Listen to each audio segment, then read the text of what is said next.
Hey guys, looks like we got 4 in here right now, which is 4 more than I thought I would have at the start of this one, to be honest. I didn't know if anybody would really be interested in even asking me any questions because I don't feel like I'm um, that interesting of a person, but it makes me feel good that at least 4 of you guys showed up. Hey, Blissful.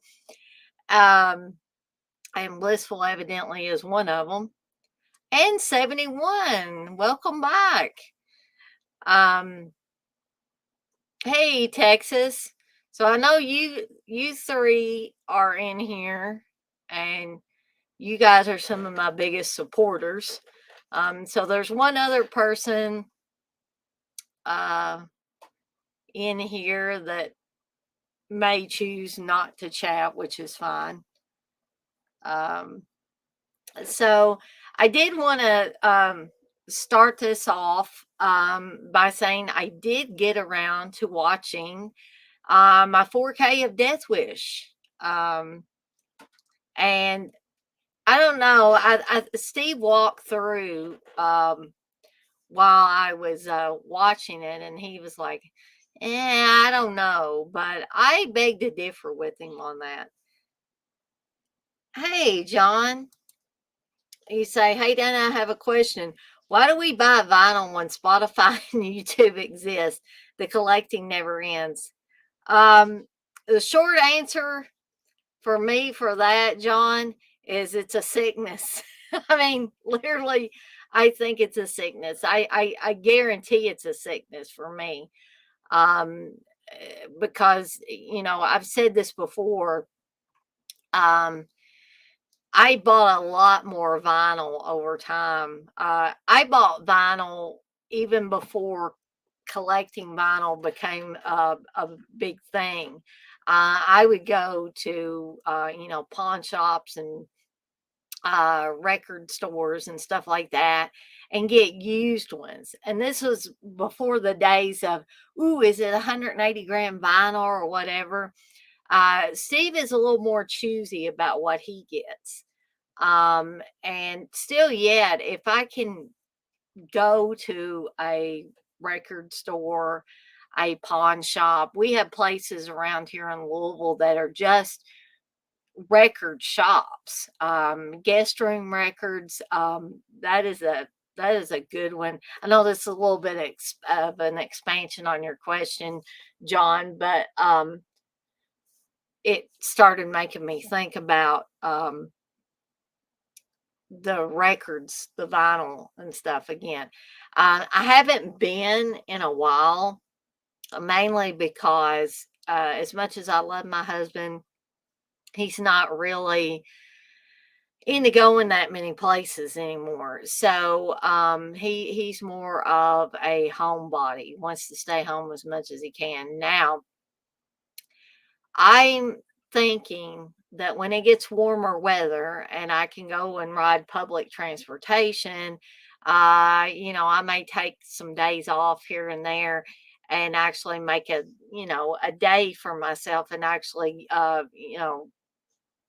go into the Highlands where a lot of these record shops are. And just browse at my leisure because when Steve's with me and we go to these places, he gets very tired very easily and doesn't really like me to, spend. I could probably spend hours just rifling through just the used records that they have. Um, oh wow, we got like Wes is in here. Um, yeah, get that Jeff Goldblum cameo in 4K for Death Wish. Yeah. I, somebody can prove me wrong on that, but I think that role was probably Jeff Goldblum's most reprehensible role. I mean, he was very sadistic in Death Wish. Um, and one thing I was a little bit disappointed with this movie, and I always have been with Death Wish, is the fact that when when Charles Bronson's character of Paul Kersey goes all vigilante, he is never able to find the guys that actually killed his wife and raped his daughter and sent her basically into catatonia. Um, he, gets a lot of other bad guys, but it always bothered me that he never got the guys that harmed his family. Um, but yeah, but back to that 4K. I really thought it looked good. It looked better than any other version of Death Wish that I've ever seen. That's what I told Steve. I was like, most of the previous versions of Death Wish have been a little more gritty than this one. This one didn't seem to have any grain to me, even in the darker shots. So I thought it looked pretty damn good. And hey, Sarah, I'm glad to see you in here. This is like the first time ever you have been on one of my streams, so that's awesome.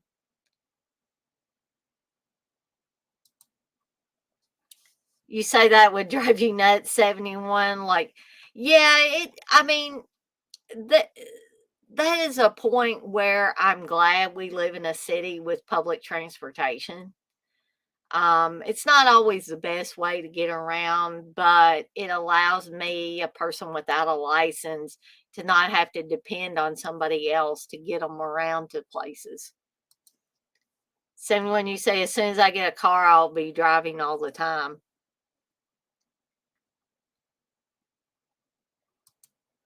Well, she says Steve is an old man, Dana. Well, I don't think he's as old as he acts. Okay, I'll just say that.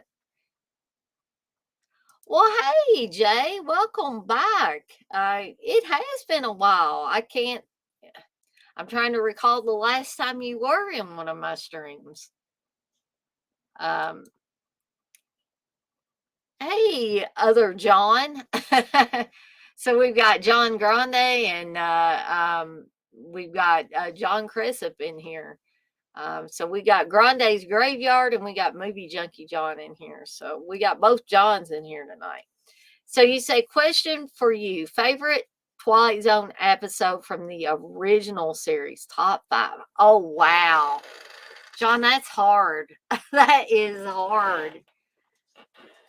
Because you are talking about the original series. And so I have not even been able to get through all of those episodes. I had the complete, like, all of the episodes in a box set on DVD. But I'm trying to think. I don't know if I could give you my top 5, but I can tell you some of them maybe that I enjoyed. And golly, I wish I'd been a little more prepared, but you never know what kind of questions people are going to ask.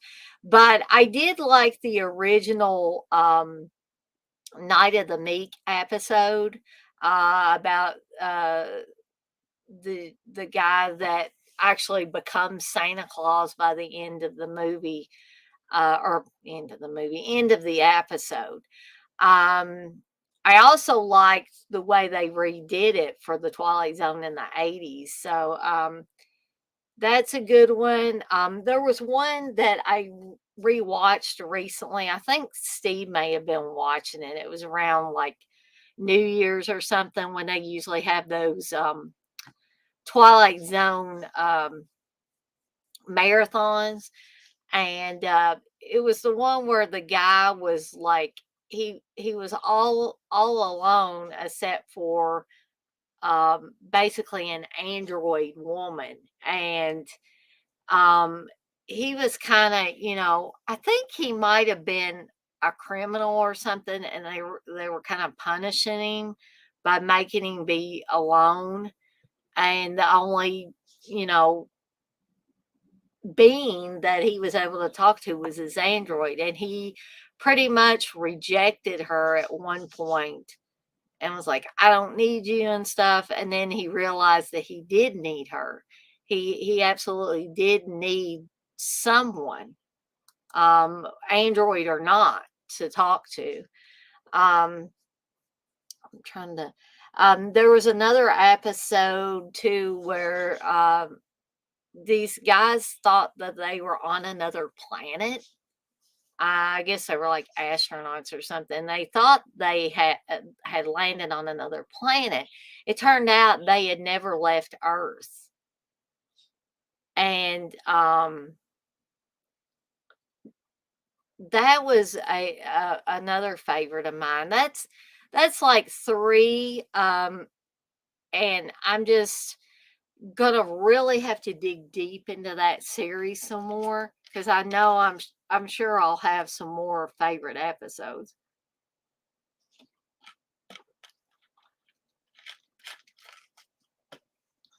Let's see.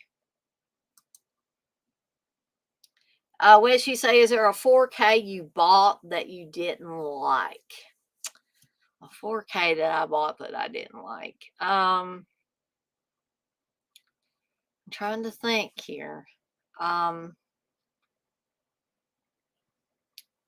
no, I honestly can't think of one that, like I regret buying or anything as far as 4Ks.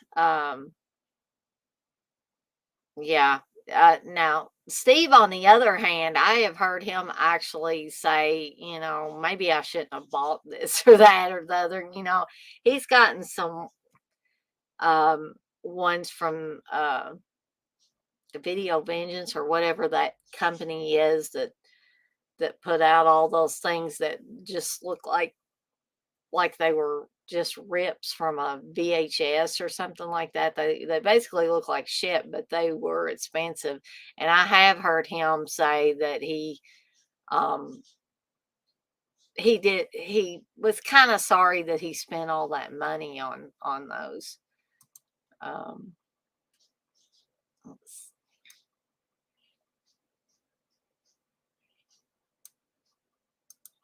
Sarah, you say you're the first podcast I've ever listened to. I don't even listen to Dead Pit, LOL.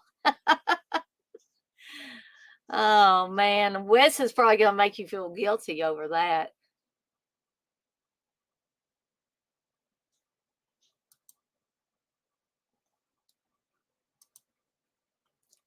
Wes, you say it would probably be easier, more convenient to hire an Uber driver for a day. Yeah, but Steve would kill me dead if I spent all that money, Wes, getting an Uber driver for an entire day.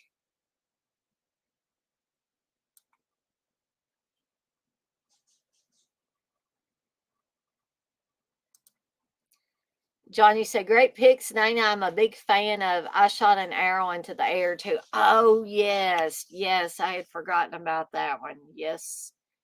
Um, I do have a pretty big crowd tonight, John. Um, Larger than I actually thought. For like especially at the beginning. Um, John, you say, are you a fan of any of the Jess Franco, Soledad Miranda collaborations? I don't believe I am, John. Um, are those like mostly? I don't know if you would call them sexploitation or what. I'm more when I think of Jess Franco. There's one movie of Jess Franco's that I really like, and that's Bloody Moon. And that's my absolute favorite movie that Jess Franco ever did. And way back before I was in the know about Jess Franco, I stumbled upon Bloody Moon and I thought, oh, this is like, is it the most well made movie? Has it got the best acting? No. But to me, after watching some of Jess Franco's other films, this seemed to be his most competent film. Even though some of the acting was a little less than great, and stuff like that. The movie was entertaining. It was a decent slasher movie. and I enjoyed it. But then, like things like exorcism and stuff like that, I was like, "What the hell is this?" This just seemed like uh, things about orgies and stuff like that. And I'm just, to each his own, but I'm just not that interested in those types of films.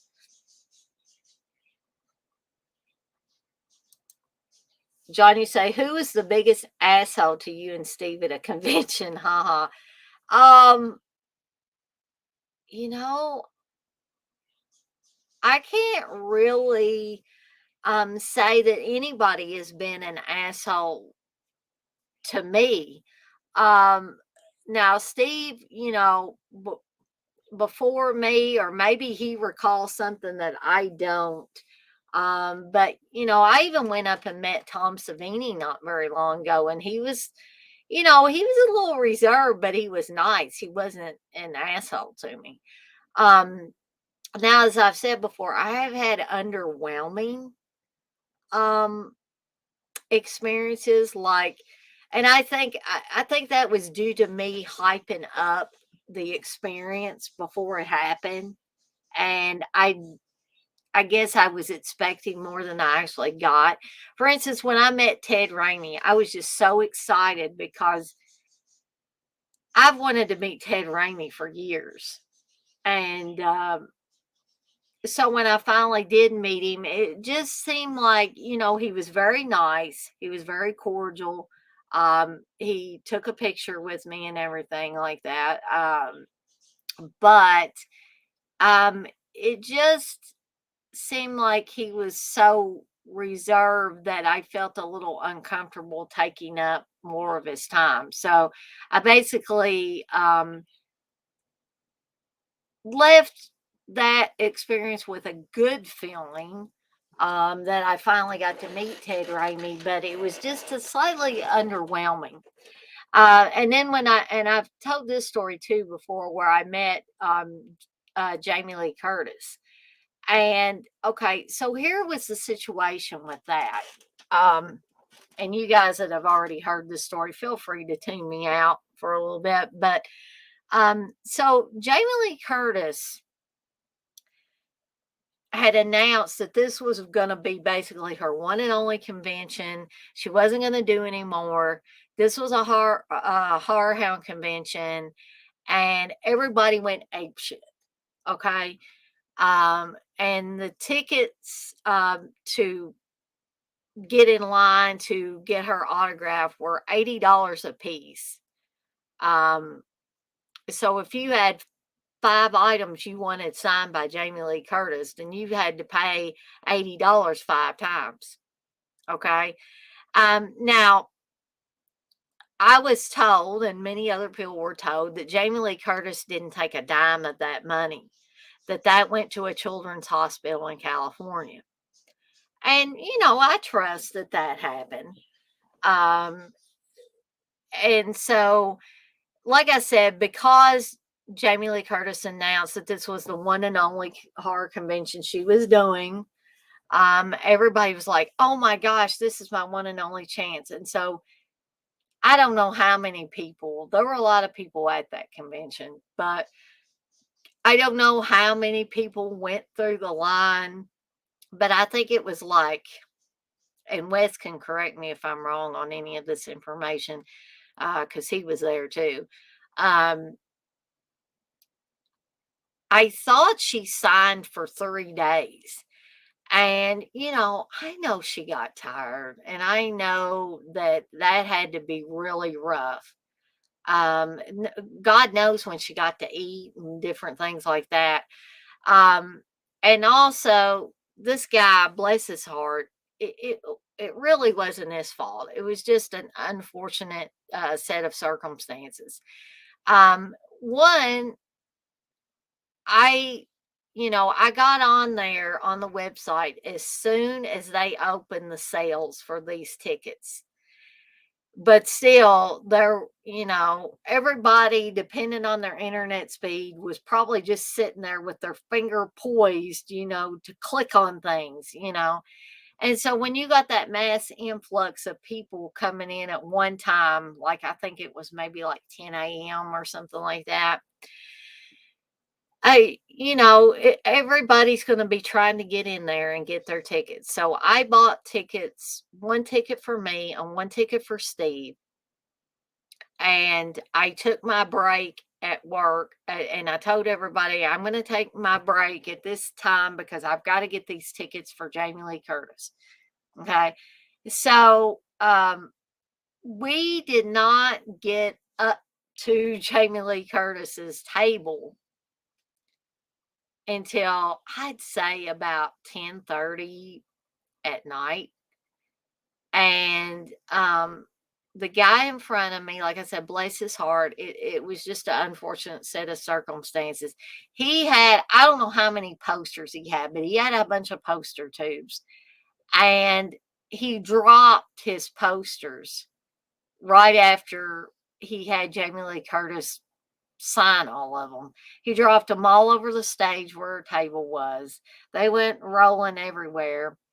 And, she made kind of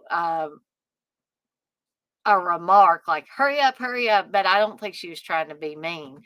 But it took this guy a little while to pick up all his poster tubes. So she was all distracted by that. So by the time I got up there to her, she was still distracted, and I barely had time to say, it's nice to meet you, Miss Curtis. Big fan, yada, yada, yada, all the things you say. And also, I believe they were telling her basically, because I heard them talking to her, that I believe they said, yeah, we're going to have to get through this line because you've got a Q&A after this. I'm like, who has a Q&A at, 11 or 12 at night? I mean, that just doesn't make sense to me anyway. Um, so with those two things, she was very distracted. So just an unfortunate set of events that led to me having a less than fulfilling experience, me and Jamie Lee Curtis. Now, I heard the people that met her early in the day when she was fresh and she had just started. She was talking to each person for a while that came to the line and was able to interact with them more. So, just the luck of the draw there. But those were a couple that were a little underwhelming. But I can't say that anybody's really been an asshole to me.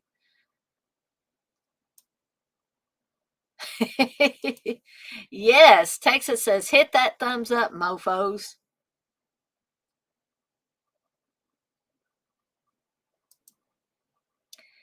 John, you say, yeah, Bloody Moon was the one they begged him to make. He was never a big gore guy. He liked making sexploitation, avant-garde like movies. I personally love She Killed in Ecstasy and Vampiros Lesbos. Yeah, I think Steve might have both of those movies, so I'm sure he's a fan of those.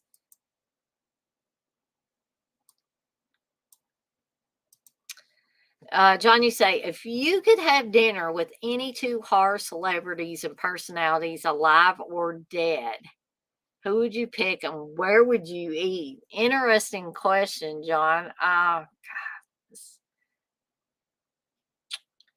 Well, Stephen King, and I know that you guys might think, well, he's not really a horror celebrity, but he is a horror writer, generally. So I've seen Stephen King talk, but I've never been able to.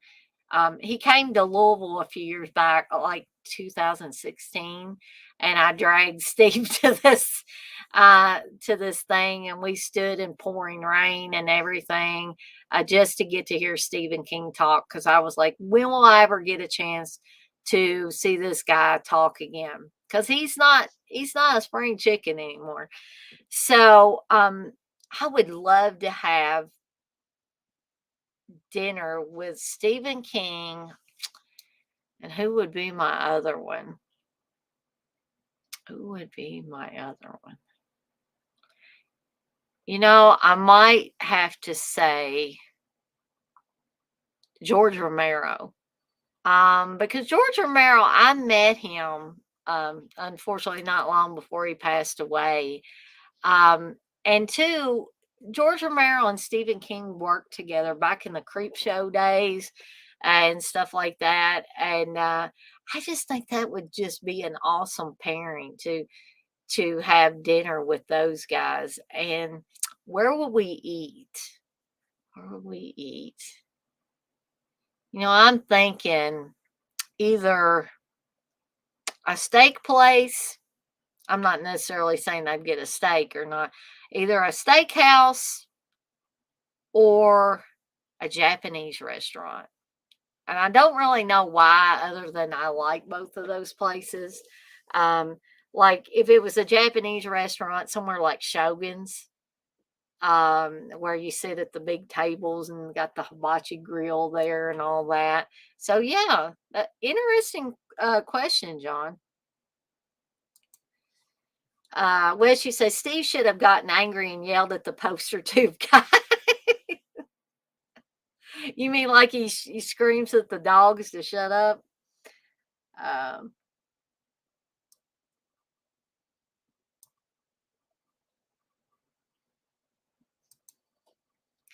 Texas says that would have been classic, Wes.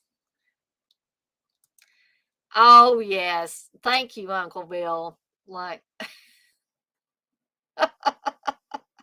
yeah, I know you had to. I'm not even going to read that. I'm just going to let everybody look at that. Oh.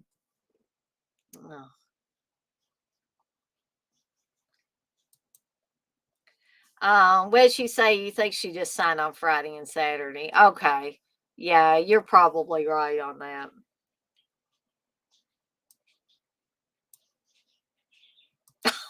Gosh, Wes. You say Steve doesn't have sexy rapes. No, actually, he doesn't do that. Um, John, you say steaks and sushi with the masters of the macabre. I love it. Great choice. Well, thank you, John.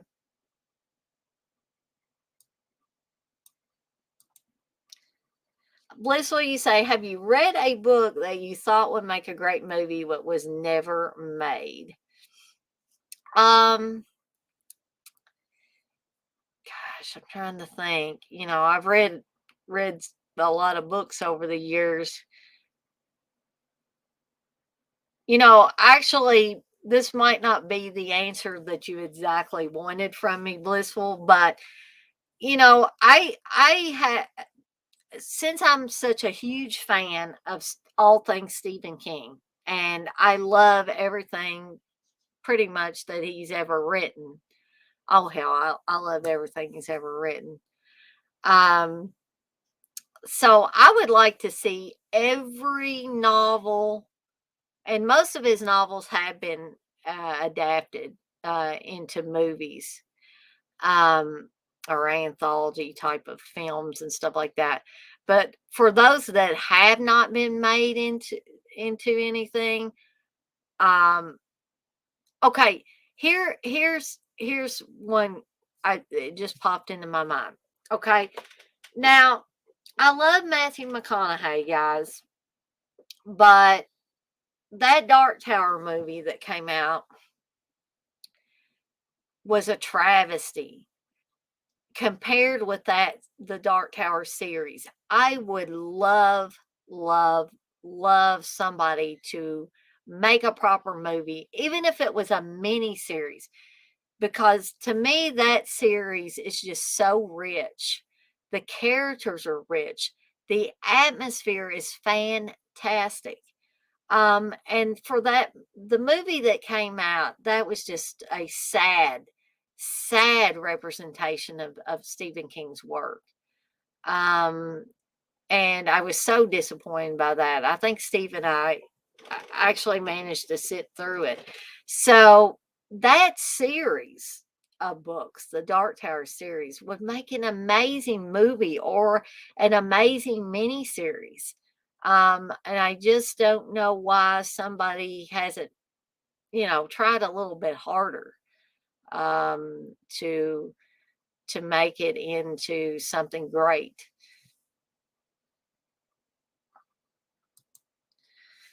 Actually, so what kind of deviant sex toys does Steve own? Actually, Steve does not own any sex toys. I'll be honest, he does not. Um, Uncle Bill, this is going to be a hard one. You say, seriously though, what's your favorite single performance in a horror film? Favorite single performance. Okay, I'm going to go out on a limb here because this popped into my brain, and you guys may argue with me all day long on this, but I'm going to spit it out because this is the one that came to mind as I was reading your question. And that would have to be Angus Scrim in the tall man in Phantasm. That guy was perfect for that role. He epitomized that role. Um, and nobody could take Angus Scrimm's place as the tall man. You could try, but there's no way that you're gonna do that. So I hope that's a pretty good answer for you, Uncle Bill.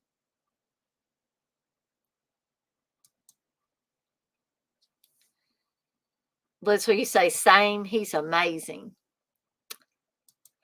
Texas, you say, what movie would you have liked to been an extra in? Well, can I give you two different movies because Dawn of the Dead was one that I always dream, and I'm talking about the original Dawn of the Dead. I always had these dream fantasies that what if I could have been, old enough back when Dawn of the Dead came out to have been one of those background zombies in that movie? Wouldn't that have been awesome? And the other movie is, of course, The Evil Dead, the original Evil Dead. How I would have been a fake shimp. I would have fake shimped all over the place in that movie. So I know you said what one movie, but I couldn't I couldn't decide, so I had to give you both of them. X-ray say, if you were given a budget, what kind of movie would you make? Doesn't necessarily have to be horror. Um, well, I like a lot of different kinds of movies, not just horror movies. Um, but I probably, if somebody gave me money and said, go make a movie, I would probably want to make the ultimate slasher movie.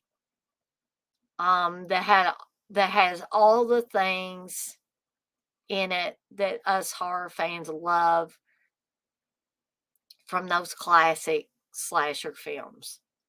And you guys might be thinking, "Gosh, Dana, that's so passe." The slasher film has come and gone, and had its day in the sun. But yeah, I still think there's more that we could do with it. So yeah, if I was given some money, if somebody wanted to throw some money at me and said, "Go make a movie. You can make any movie you want." Um, that that would definitely be what I'd want to do is the ultimate slasher film. And I would put everything, like I said, that we all love as horror fans in this slasher film. And I know, again, you asked me what one kind of movie I would make, but the other kind of movie that I would be interested in making um, is, something like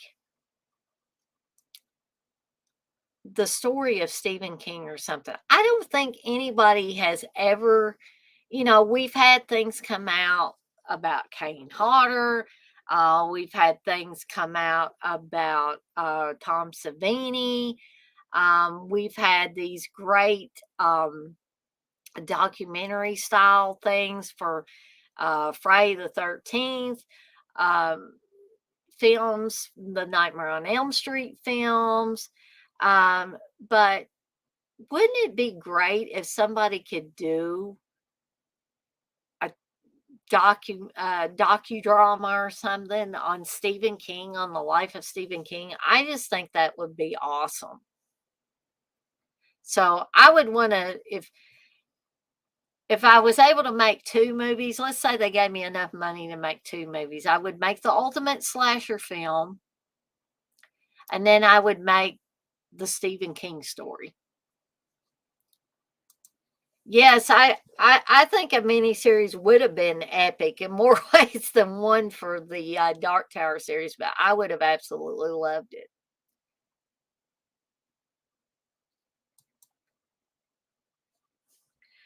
John, you say, have you seen Chill Factor from 1993? I blind bought the Arrow Blu-ray. It's a real piece of shit. Um, I have almost bought it, John. I have not seen it. And I want to say probably the reason why I haven't bought it is Steve told me it wasn't a very good film. So that's probably why I haven't bought it. Um, Uncle Bill, you said, what's your least favorite sequel? Well, I would probably have to go back to the Phantasm series on this one, Uncle Bill, and say Phantasm 2. Now, please don't throw anything at me. Okay, and here's why.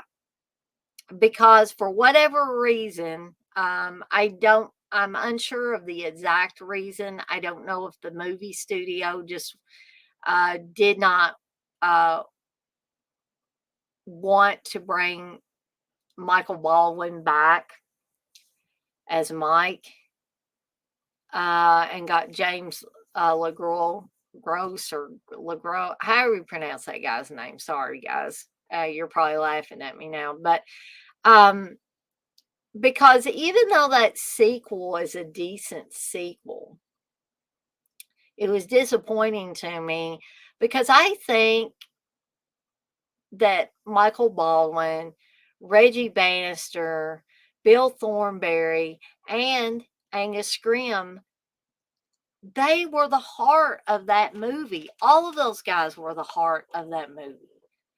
And for them to just up and replace the Mike character, um, just because they wanted, I don't know, did they want star power? I don't know what the hell they wanted. Michael Baldwin couldn't have been asking for that much money, you know. So if anybody knows the complete background of that, you can feel free to share that in the chat. But yeah, that was the one that came to mind, Uncle Bill, whenever I read your question. Texas, you say fake shimp, right on. Rank the Scream movies. Okay, Wes wants me to rank the Scream movies. Well, uh, the first movie, of course, is always going to be my favorite. And this is probably going to blow your guys' minds, but honestly, I'm going to be totally upfront and honest with you guys. I'm not even going to rank these things because I wouldn't have cared if they ever made another Scream movie ever. Okay. I tend to forget about all the other Scream movies except the original one. So I can't really rank them because the original Scream is the only one for me. Um, if they had never made another Scream movie, and of course we knew they were going to, as much money as the first Scream made. But I just think that um, the sequels, in my opinion, are a waste of time, a waste of actors, a waste of money, all of that. I don't think they're worthy of being made. I mean, I know they were made, but in my opinion, they didn't need to be. So I hope that doesn't disappoint you, Wes. What, Uncle Bill? You said, what the shit, Dana? What? Because I said that Phantasm 2 was my least favorite sequel.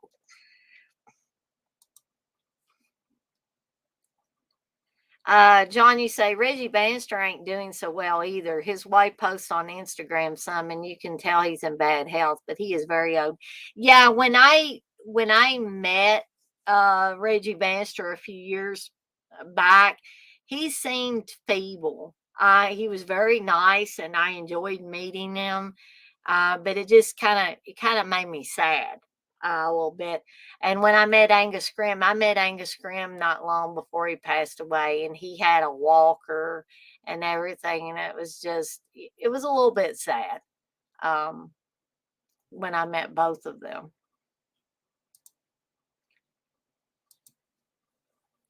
71, you say you don't like the Scream movies, so you don't even like the first one?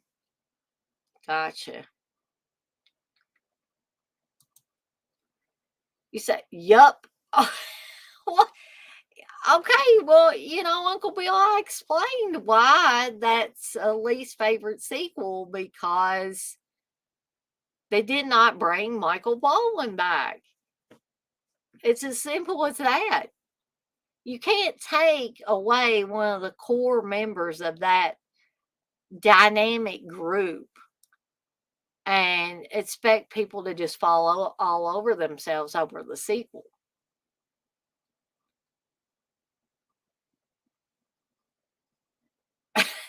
Wes, I'm not even going to bring that one up on the screen. Sorry.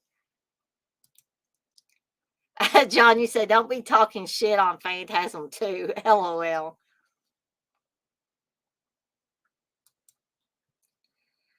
Um, Uncle Bill, you say, oh, okay. Name 3 top Italian horror films that aren't Fulci or Argento. Top Italian horror films for me, I'm guessing you're saying, oh man, that aren't Fulci or Argento. Oh, damn, Uncle Bill. Um, I may have to cheat here because my brain is not wanting to work. You guys are asking me these questions after I've uh, had a full day of work.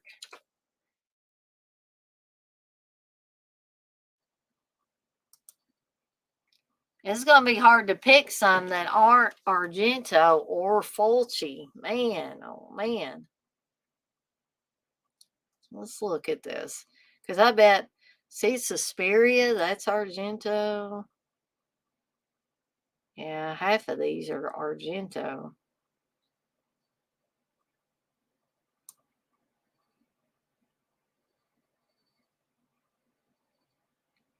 So,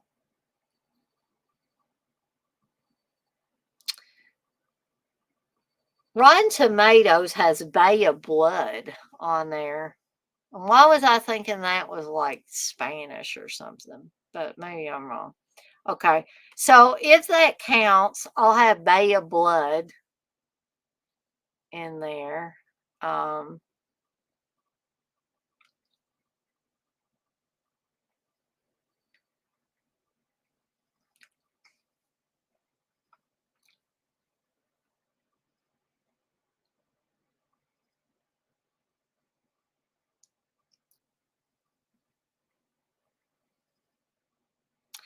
well, this might be a little controversial.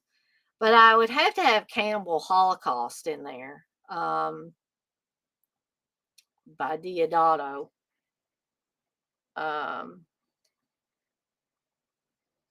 Demons. Um, I would definitely have to have Demons in there. Yep, Wes mentioned Demons. Um, so that's 3. I could name some more, Uncle Bill, if you wanted me to. Just let me know if you want me to name some more. Blissful, you say, what would be your dream soundtrack? Dream soundtrack. Well, I'm trying to think here. I'm trying to think of a movie where I love the soundtrack that they haven't um,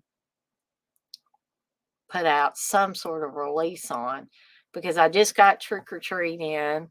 I've got Rocktober Blood. Those were high on my list of things that I wanted before they were available. Um, Prom Night's another one, and I've got that one. Gosh, that's hard, Blissful.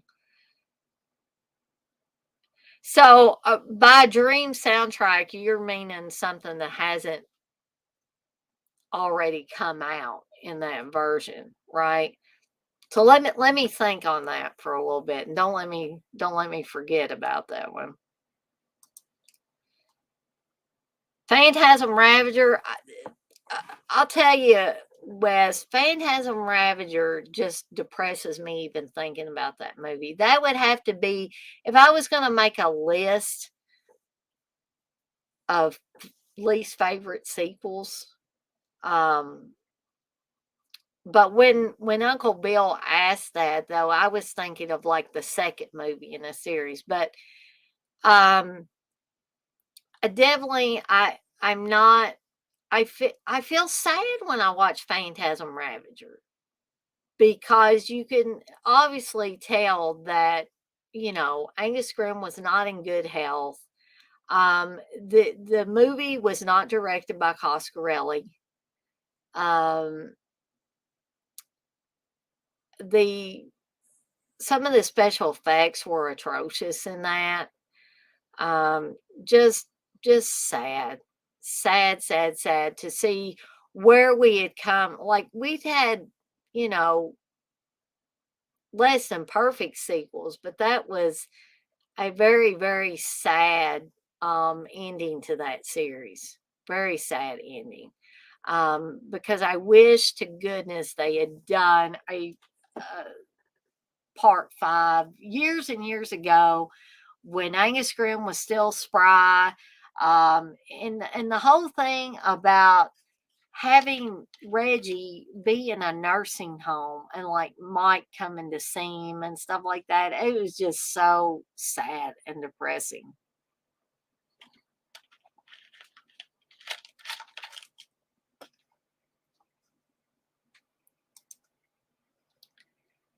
Texas, you say, should Henenlotter make Basket Case 4 or Frankenhooker 2?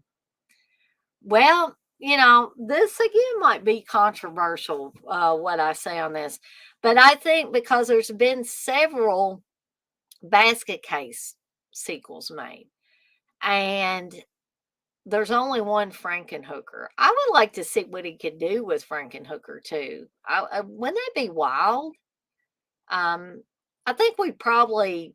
I just feel like we've seen just about all we can see of Bilal and his buddies, um, and the basket case thing.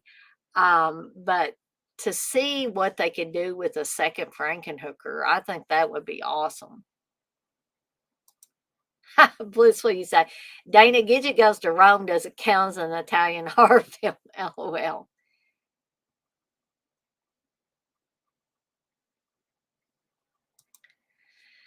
Well, she say baklava is eaten at night. 1976 is one of my favorites. I got a feeling that that's not a real movie. Surely it's not a real movie. 71, you say, only if she takes a wood chipper and chainsaw and kills people.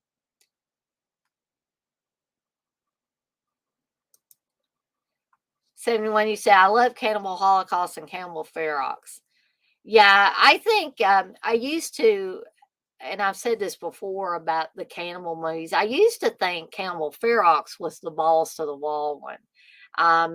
But then when I really focused on Cannibal Holocaust, I'm like, this is the one. This is the balls to the wall, uh, ultimate cannibal film. I still like Cannibal Ferox minus the real animal cruelty. But Cannibal Holocaust is in my opinion, the top one as far as cannibal films go. Uncle Bill, you say, I like The King Kills 12 Times in the Mid-Fall, 1972. Oh, man. Oh, yes, Wes. I hadn't thought of that. But Savage Streets Remastered. That would definitely be a good one. Definitely be a good one. But that does have some great music on it. Um, you know, another, I don't know if this would be a dream soundtrack. It probably wouldn't be a dream soundtrack, but like I'm thinking of all the rock horror movies. Um, like one for Black Roses would be good. I would buy that.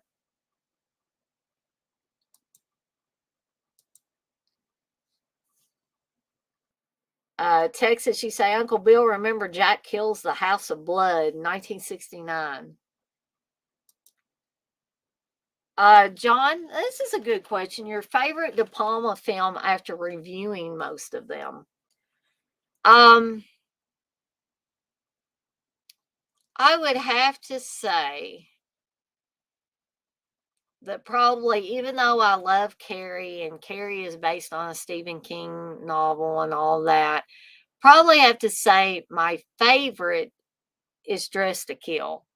I am just a huge fan of Dress to Kill.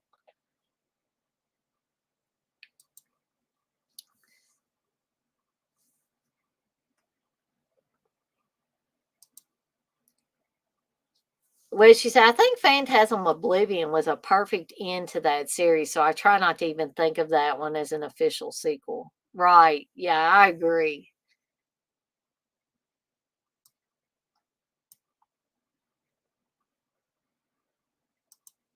X-Ray, you say, have you ever watched Sunny Landon versus Ass? I have not, X-Ray. I honestly can say that I have not seen that film. John, you say, does Steve have a shrine to Catriona McCall and Daria Nicoletti in a closet, maybe even the IT closet? If he did have a shrine, John, I think it would probably be Aja Argento. Uh, I really do, or Edwidge Fennick, um, maybe Rosalba Neary, Barbara Boucher. Um, you know, and I'm not even going to tell you what he would do in that closet if he had a shrine to some of those ladies.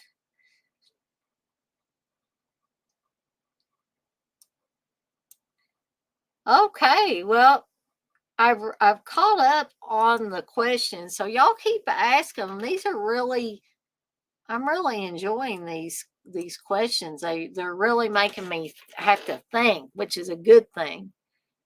Oh, okay. Uncle Bill's got one here. Tell the truth. Steve snores and yells rape in his sleep.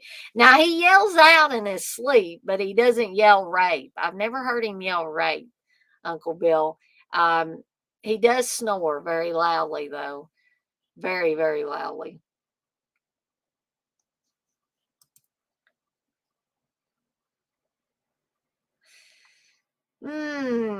Texas. This is a difficult one because I don't think I've watched much folk horror. Maybe I just need to cheat a little bit and bring up a list of folk horror. And maybe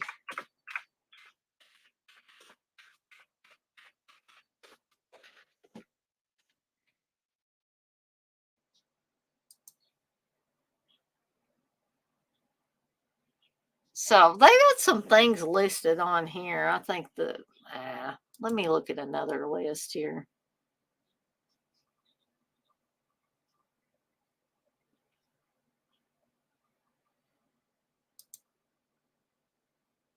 Because I can't say Midsummer. That's on the list. Because I haven't watched all of it yet. Now I think Steve watched Hagazusa or whatever, and I didn't care for that one. I don't know about Eve's Bayou. The Ritual. I don't think I've seen that one.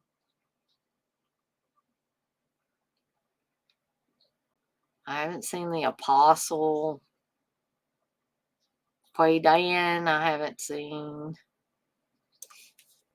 Blood on Satan's Claw, I've heard of, but have not seen. Now, I don't know. Would you guys consider the Blair Witch Project to be folk horror? Because that's not exactly a trilogy for me, but I did like the original Blair Witch Project. Gosh, I haven't seen any of these. I think Steve did watch Noroi the Curse. And I think I saw parts of it. It was okay.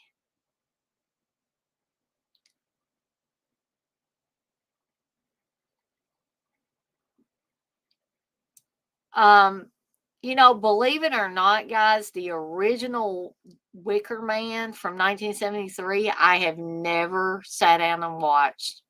Um, and I need to. I really need to. Now, The Witch, I did like The Witch. If you guys consider that one folk horror, I did like that one as well.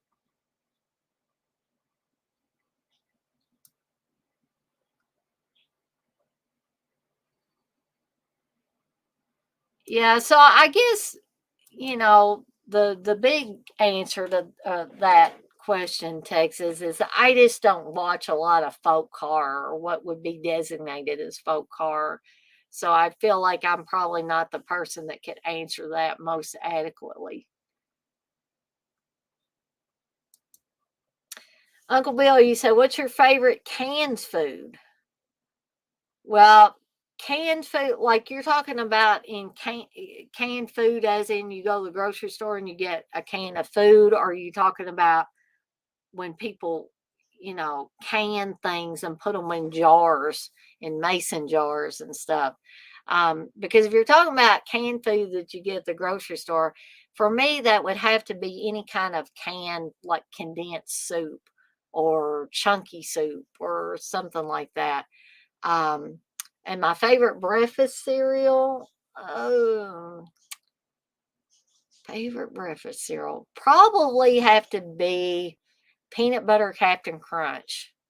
Would have to be my favorite breakfast cereal. And I know that's considered a kid's cereal, but I have always liked it.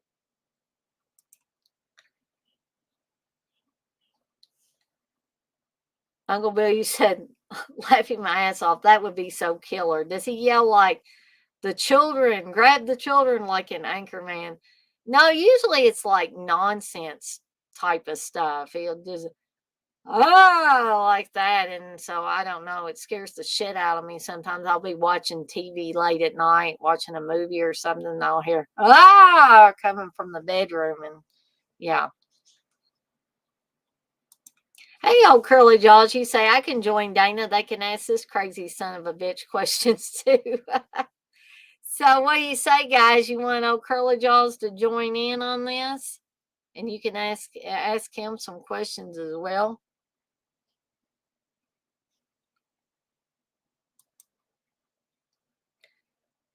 Uh John, you say, what's your collecting end game? Do you see yourself slowing down in a few years on buying or no way? Well, probably the big thing that would keep me from slowing down or keep me from buying at the breakneck speed I find myself buying and collecting things now would probably be money. But yeah, I mean, I would like to keep collecting. The other thing is a space issue. And I know you guys are all, that do a lot of collecting are really aware of the space issue when it comes to collecting. So, the money factor and the space factor would be two things that would probably more than likely keep me from collecting large amounts of things.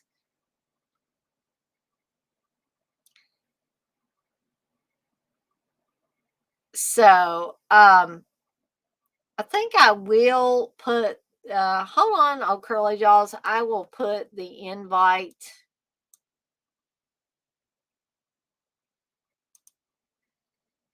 in here for you.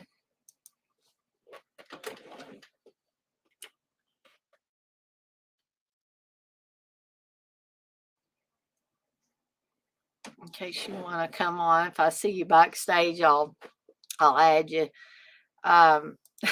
71 says, oh, Curly Jaws, what's the best edibles laughing my ass off? Oh, Curly Jaws says all of them. Yeah, that probably is the best answer ever.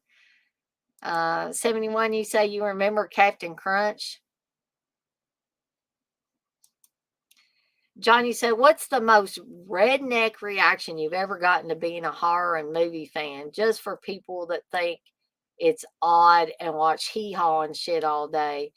I don't know if this would be a redneck reaction, John, but back home in my small town, my really itty bitty small town, people would be like, but Dana, you're so nice. How can you like all those horrible movies?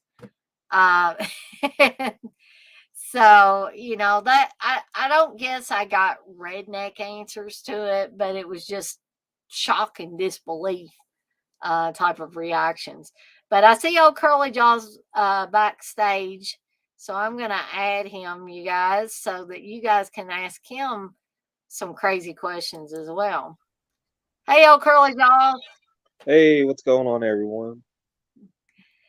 So not much. Just trying to answer all these questions that they're throwing at me. So Mm, well, maybe we can alternate back and forth. They'll ask me one, they'll ask you one, or however That's you guys want to do it here. fine with me. So 71 says, get old Curly Jaws up there. Well, he is here. He is here right now. Yep, I'm have all the way here. So you guys got any more? I got old Curly Jaws in here now. You got to ask some more questions. I'm sure you got some you want to ask him. The die-hard questions. Those burning questions that Yeah, they've it's always like, wanted to ask. Come on, guys. We got 11 people up in here. come on. I know you got more questions. I saw you was live. I just got off work, so I'm like, I'll hop on. Yeah. I hadn't had you on in a little bit, so Yeah, it's been a minute. I've just been working like crazy. it's been busy at my job too. People sometimes think that working from home you're not real busy, but you are. Okay, so 71's asking if you had a serial killer after you and you could only choose one weapon, what would you choose? Now, No, easy. My shotgun. your shotgun. Yeah, I'll shoot the fuck out. I think I would either want an axe or a freaking crossbow to use on them. crossbow would be dope. And yeah, I used to have an axe. I have a machete in the bathroom, so I can use that. Oh, do you really? Yeah, you never know. You might be on the shitter, and somebody might try to come through your fucking door. You got that machete in the bathroom, just ready for it. That is exactly right. You don't want to be going to the bathroom and have somebody attack you in there. You got to have some weapon. Exactly.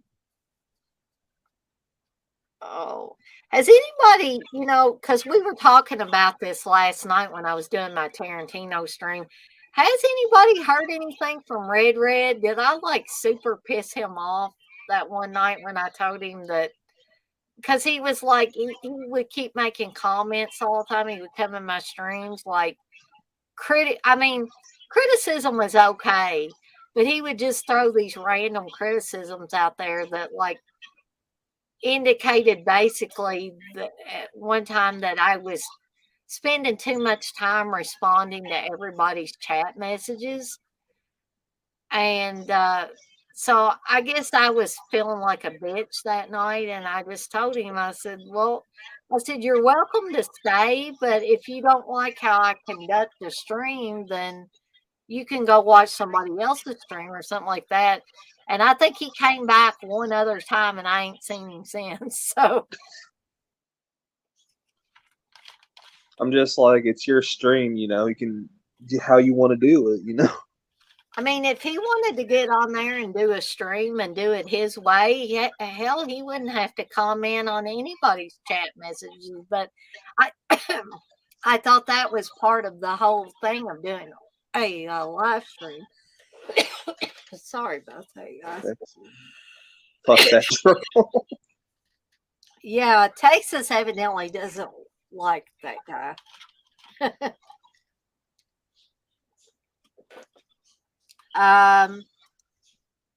I don't know, 71. I don't know that much about that guy, actually. Other than he used to show up in Steve Saturday's streams, and he may still do it. And I think he showed up in the Dead Pit streams too, as well. But I don't know. He may have one. 71 says he found a person. I think he's just, I don't know. He kind of reminds me of those bitter people that are unsatisfied with their life. Johnny said, what happened to that random person you mentioned before? I'm sorry, guys. I've got a tickle in my throat that I can't get rid of. Not Kim Malicious, but some girl you mentioned a lot that went to cons and Dead Pit stuff. Seems like a lot of older OG message board people. Not Kim Malicious. Okay, so I'm trying to think here.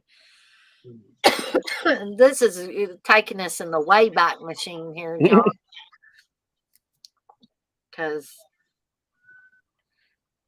I'm trying to think if there was somebody like maybe that I met at conventions. Now there was one girl that I think Steve told me she showed up like at one of the first cons that Dead Pit was at, and she went out because everybody went out to dinner and stuff like that. I am so sorry, guys. I may have to go get a cough drop or something. But she basically wouldn't talk. Like everybody else was, yakking and carrying on. Wes could probably fill people in a little bit more on that. So I just thought, John, maybe you're talking about Kim Malay, maybe. Actually, the first Fright Night I went to in Louisville, I went to it with Kim Malay, because she lived in Owensboro, which was 30 minutes away from my parents' house.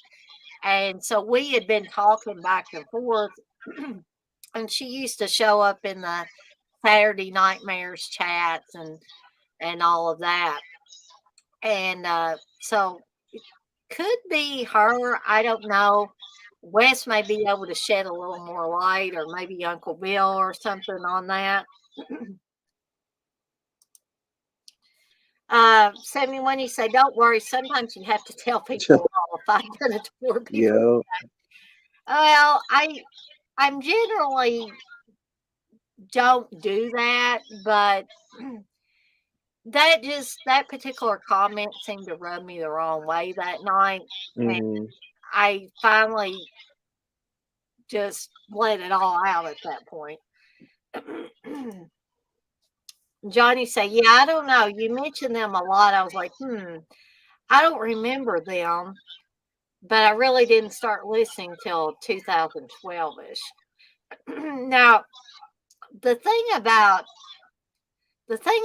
Kim Malicious, though, I know you weren't specifically asking about her, and I hope Wes doesn't get pissed off at me for talking about Kim Malicious, but in my eyes, Kim Malicious was the only reason she came on the Dead Pit boards was for attention. Because here's what she did, and I think most people that were around on the message board at that time could back me up on this, because she just kind of burst on the scene a little bit. She was this pretty chick that well, not every guy, but a lot of the guys that were hanging out on the message board went goo goo gaga over. Okay. And I'm not going to say that she wasn't attractive. She was attractive. And she had a good figure. She had all of that. And I'm sorry that all of us can have that. But, some of us are just plain Janes. I'm a plain Jane. And I'm not, not afraid to say that. But that wasn't what I disliked about her. What I disliked about her was she just kind of burst on the scene. People at first looked at her as only the way she looked, and she slowly started to, at the time Uncle Bill couldn't be on all the Saturday Nightmares, or he couldn't be on there all the time, and so Wes would get other co-hosts. Sometimes he'd have Steve on there. And of course, this was when Steve was drinking heavier. So Steve usually would drink so much and then slide out of frame, and everybody be like, "Where's Steve?" You know, uh, Steve doesn't do that anymore, though. Um, Good. then then Wes would, have ask other people. And so he asked her to be on there one time. And I tell you, it would have been okay. And this is no reflection on Wes at all. He was just, he was just on there just trying to have fun. Okay. But I remember the night that she was on the string with him, or the Saturday Nightmares with him. She had a very low cut top, and she just kept like just pressing like her her boobs up in her webcam almost. It was just like she was just up there and like, oh man. And she absolutely didn't know anything about horror films. I'm like, why is she here other than to flash her boobs at us? I mean, really? You know? And it just bored me after a while. And again, this is no reflection on Wes, and I'm not trying to piss Wes off. And this is years ago. So the other thing this chick did was she put a picture of herself on the message board claiming that she was showing off her tattoo. But guys, this tattoo was positioned on her body where the only way that she could show the full tattoo was to be naked. Okay. So we didn't see the front. It wasn't like full frontal, but you could almost see all of her ass and stuff like that because this was basically a tattoo that went down really low on her.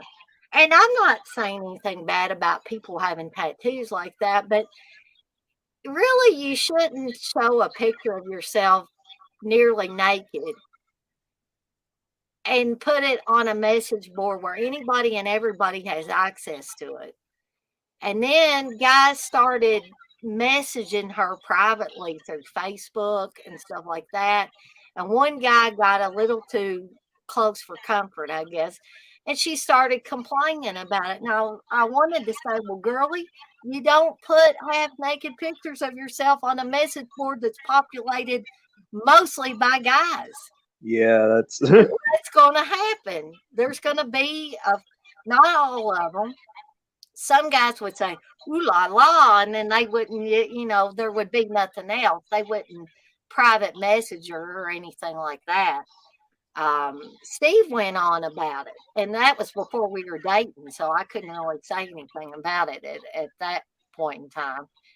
Steve was his own man. He was a free agent. He could say and he do. was a free agent. Yeah, he was a free agent at that time. So, and then she just kind of disappeared. She just, her Facebook profile is still up.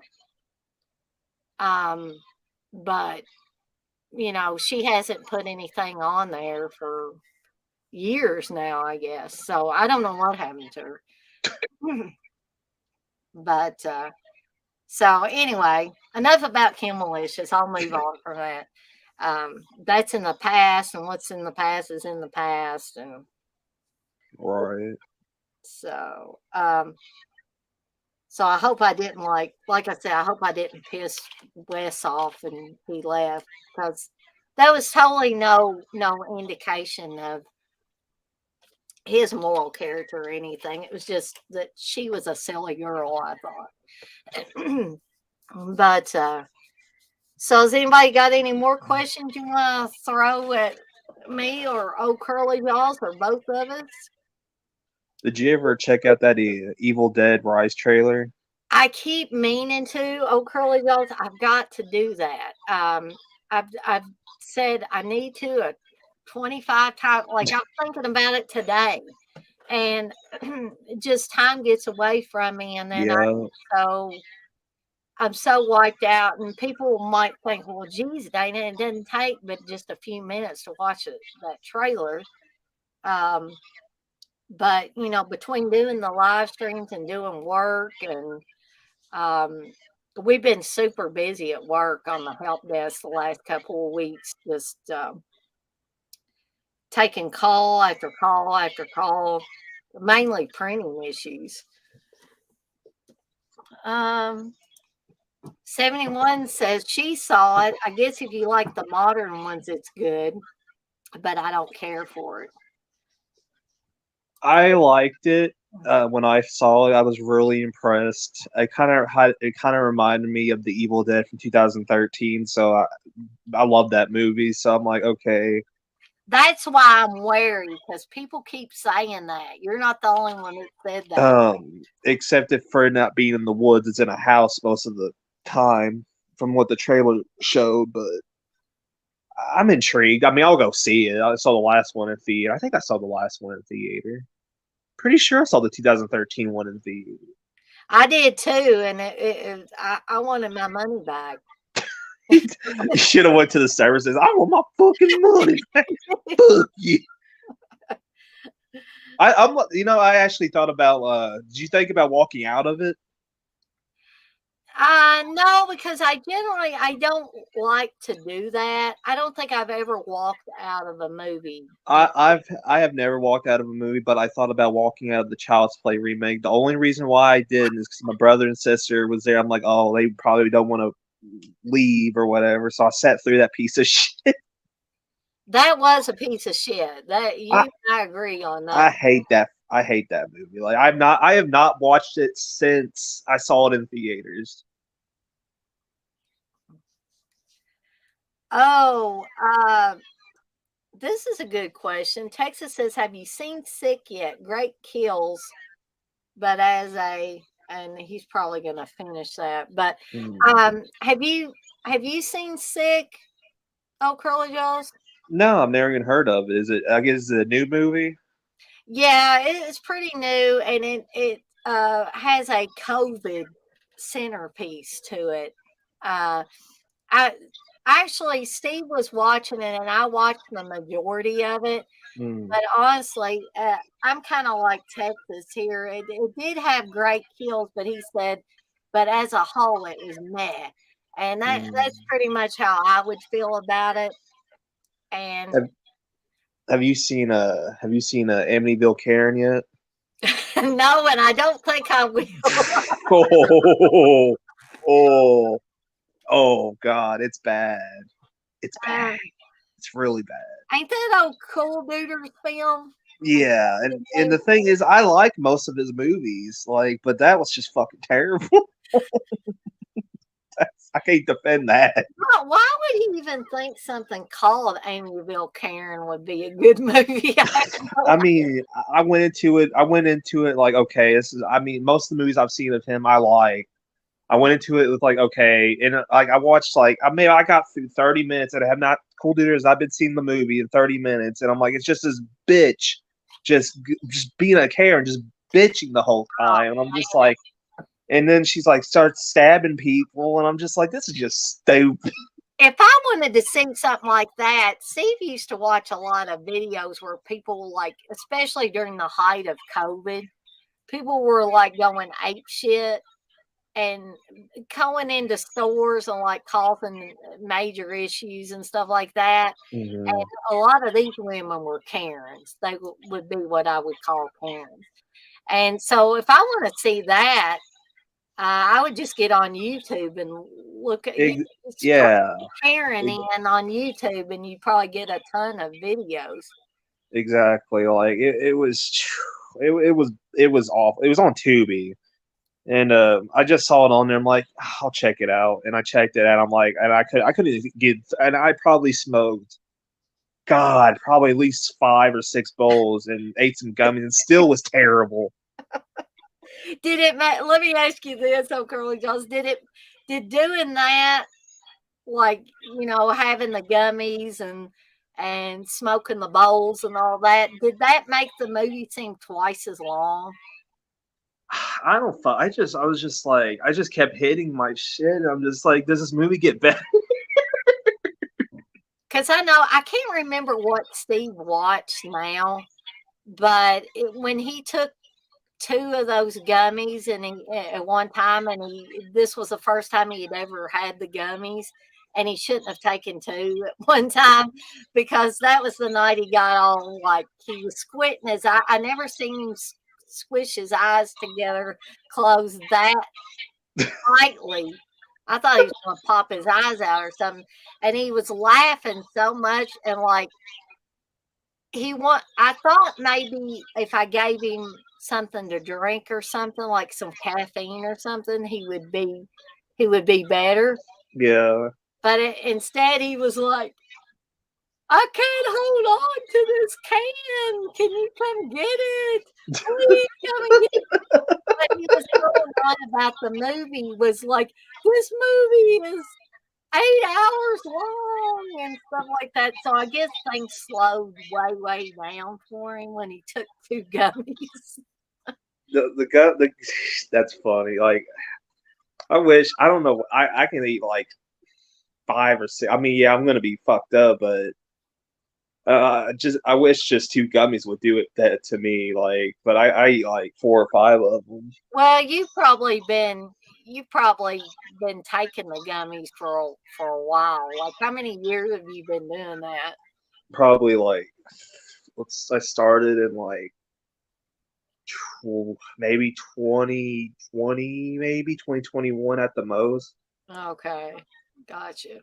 Because I mean, I like we started selling them here in Indiana probably back maybe a year or two ago at the most. And now they're everywhere. I see my gas stations. Everybody sells them now, pretty much. Yeah, Like that's the new thing. Like I'm like, the new trend, and yeah, I'm surprised. Like honestly, I'm surprised people still buy liquor. I'm like, guys, you know you can buy gummies that probably will make you fucked up more than alcohol ever would, and safer. Yeah, but I don't know. The gummies just kind of scared me, and I only had one, and I haven't had any since. That Mm, whole thing about it taking an extra half a second for my foot to hit the floor, it just kind of weirded me out.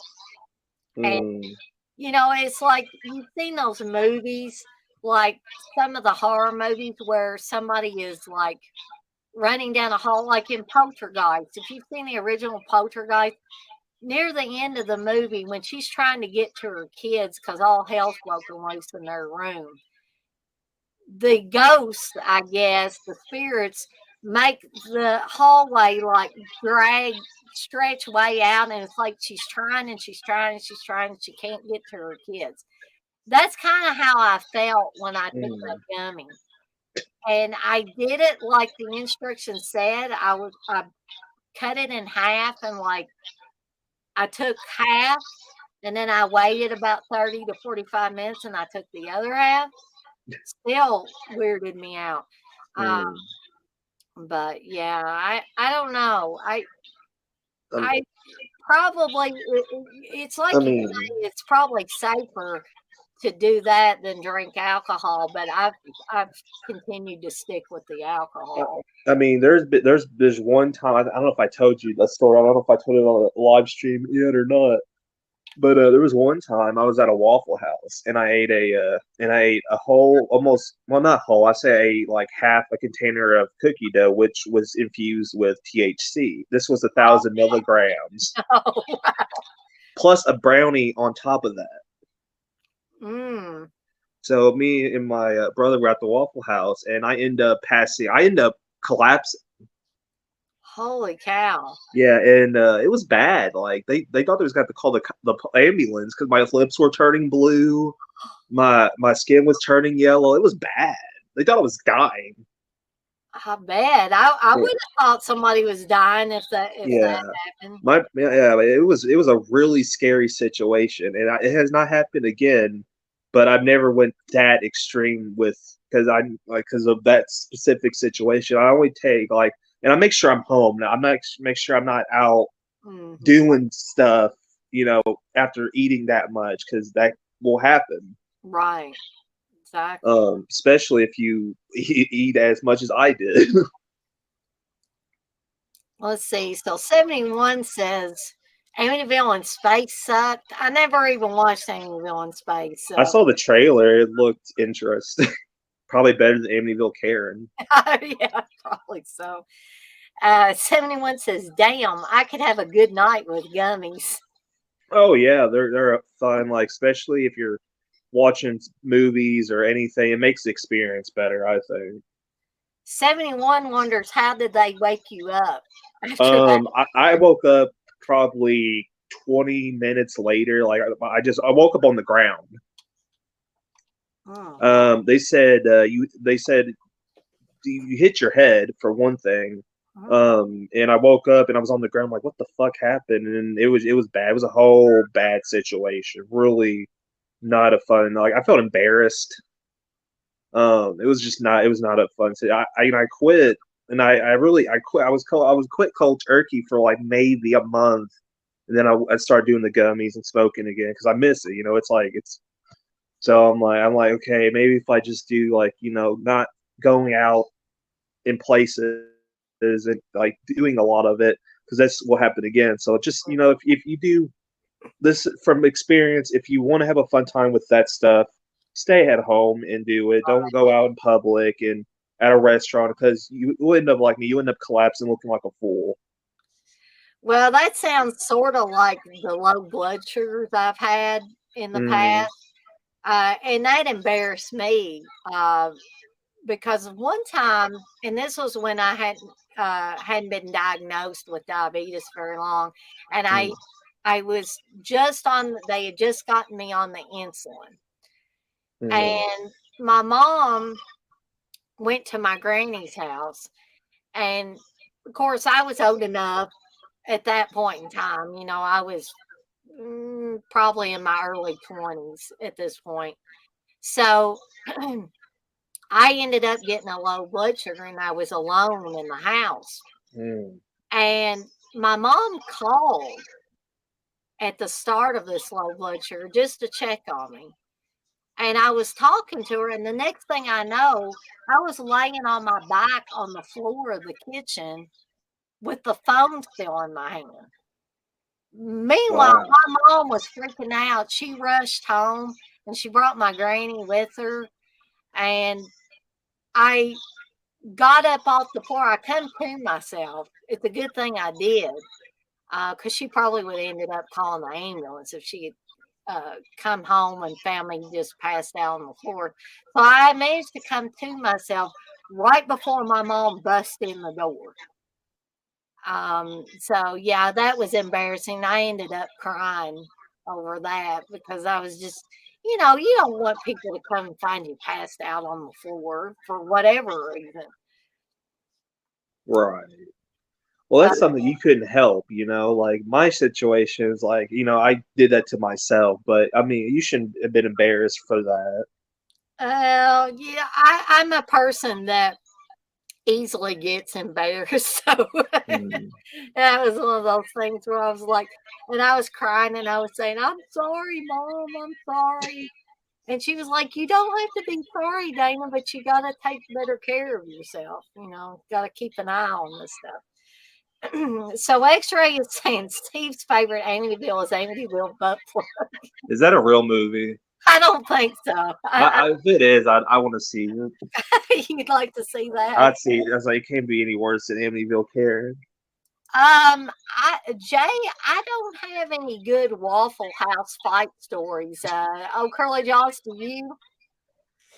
I mean, I haven't seen any fights at Waffle House, but I mean, their food's amazing.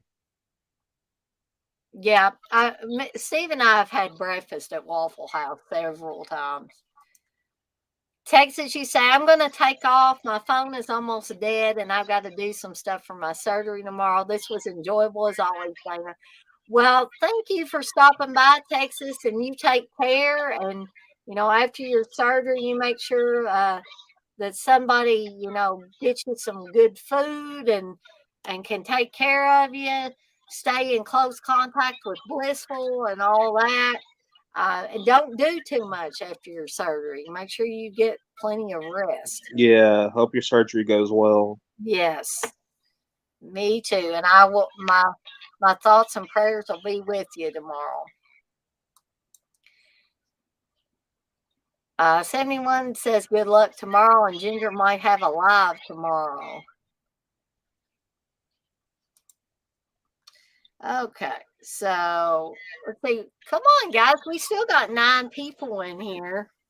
Still got 9 people. Well, 8 now. I think Texas just dropped out.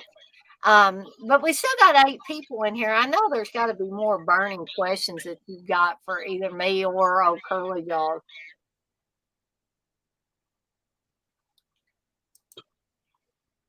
Because this, I might do another one of these later on. This was actually, Wes suggested this to me. He said, you should do a Ask Me Anything string and, kind of hype it up beforehand. I'm not real good at hyping my stuff up, but, I tried a little bit.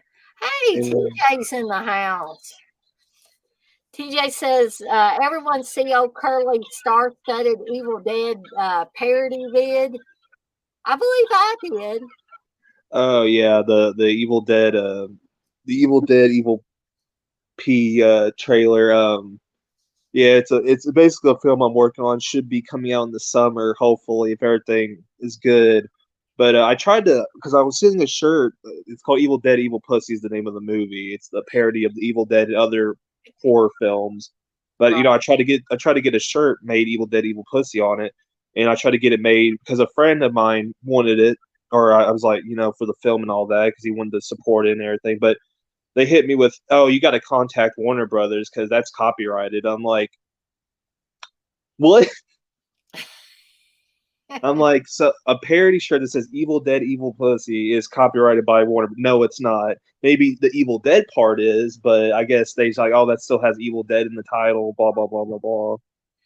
I know it's a weird thing about Evil Dead because I don't know. I don't understand it really because when I was first wanting to do T-shirts for my streams for my Hmm. channel and all that, I I got the greatest pushback from all these T-shirt companies, and I finally give up on it because anytime they would tell you that you could use uh images from the movies. But Hmm. damn, every time I tried to do it, they would kick it back. No, you can't have that. And so finally I thought, screw this. I'll come up with something totally original, and they let me use that. Hmm. But then I see tons of other people, and they're just regular Joes. They're not Right. like movie people or anything like that, that are creating artwork for T-shirts that looks, I mean, it looks just like the skull here that I've got on my Hmm. hat and different things. Shirts that say "This is my boomstick," that has Ash from the Evil Dead series, and it's like, how did they get away with that? And I couldn't even do with what I was doing. Exactly. It's like I think there yeah, there's some that's shit, and like I didn't even use I just typed out Evil Dead on Mm, the shirt. Like it wasn't like it like a still image from the movie. It wasn't like it was just Evil Dead. But apparently you can't say Evil Dead on a shirt. yeah, yeah. I don't know. Maybe I would have called. Maybe if I would have said Dead Evil was like. Maybe you could do a reverse thing. Yeah. Um, so Blissful says, what is the one biggest question you ask King, Stephen King?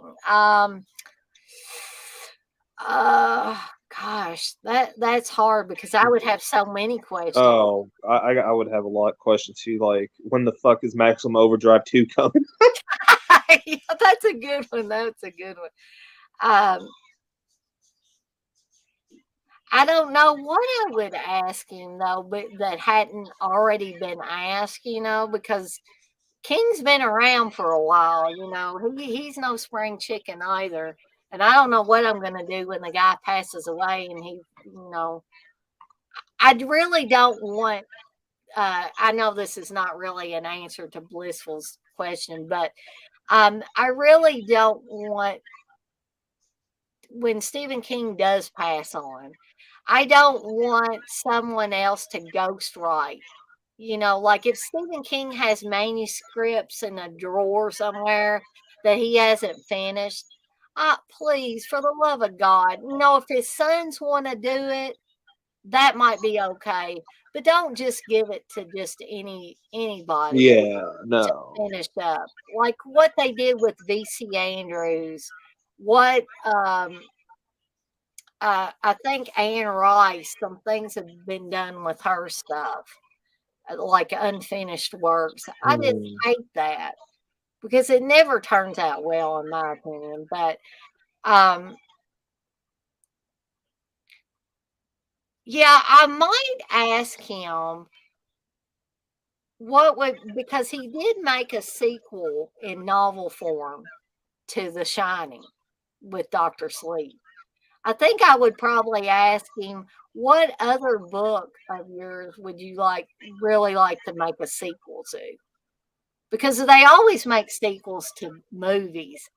But I loved it when Stephen King said that he was going to do Doctor Sleep. And that, Doctor Sleep was good. mhm, mhm. Did you The see the mo- movie? the movie was great. The book was great as well. I thought it was a very admirable sequel to Hmm. a work that, with The Shining, that a lot of people have liked or Hmm. loved in many cases. I when I first saw it, I'm like I like when I saw the trailer, I was like I liked it, but I had a feeling I'm like people are gonna fucking hate this. Did Mm. you think that? Did you think people were gonna end up hating it? I thought there would be a certain fan base, a group that was going to hate it. But actually, maybe you can say differently, but I didn't really hear anybody hating on that when the book and the movie came out. Did you hear anybody that just No, I they? think everybody seemed to give it positive reviews, like from all the reviews I seen, and just in general, it got a pretty good praise, which I was like, good. Hmm. So X-Ray says, "Oh, Curly Jaws needs to review and make a parody of Skinamarink." I still need to see Skinamarink. What the hell is Skinamarink?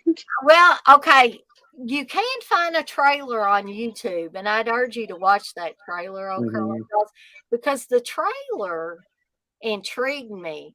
But basically, I think X-Ray and Movie Junkie John says it's the biggest piece of shit ever because they have both seen the movie. Um, Oh, I know. Okay, yeah. Oh, I know what they're talking about. Rambo Matt, he reviewed it. did He he said it was review fucking boring as shit. it? So they Yeah, were Matt posting reviewed this. it. I saw Matt's review actually today, and I'm just like, what the hell is this?